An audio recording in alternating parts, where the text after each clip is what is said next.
Dans l'ancien presbytère du village de Vecou, il régnait ce mercredi une belle effervescence. Le prêtre du secteur polonais, le père Piotr, habitué des missions humanitaires et répondant à un appel à l'aide, coordonne la collecte avec des bénévoles de produits d'hygiène et de santé qui seront envoyés aux Ukrainiens. J'ai reçu un coup de téléphone de Kherson.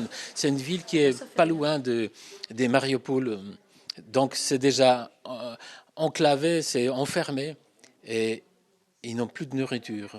Mais nous se sommes limités pour le premier convoi qui va partir le 21. Et tout ce qui est médical et paramédical, survie. Dans un conflit fratricide qui voit la Russie envahir l'Ukraine, il y a parfois des histoires qui font du bien lorsqu'on les regarde à hauteur d'enfant. Et ce jour-là, deux petites filles inséparables qui se ressemblent comme des sœurs, Milana, 9 ans, russe, et Angelina, 10 ans, ukrainienne, sont venues avec leur famille et leurs amis de Géorgie pour participer à cette opération solidaire. Qu'est-ce que tu as amené là ? Des médicaments et des pansements. Pour l'Ukraine, pour les aider, parce qu'il y a la guerre.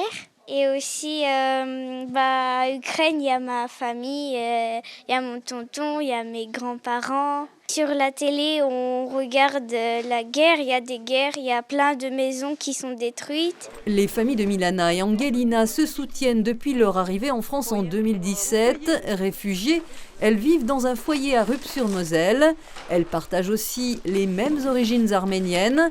Alors le prêtre sait trouver les mots pour parler aux enfants. Je suis polonais, je suis né en Pologne, mais je suis aussi allemand. Mes parents sont allemands. Donc on porte nos racines, tout est fait, tout compliqué, mais c'est à vous de construire, c'est de l'avenir. Elles ont le sourire, leur amitié se fiche bien d'une guerre menée par des adultes. Mais depuis quelques jours, la jeune Milana subit sans comprendre les attaques d'autres enfants de son âge à l'école. Et en fait, il dit des trucs très violents sur Poutine et moi, j'aime pas. En fait, je crois qu'ils disent exprès.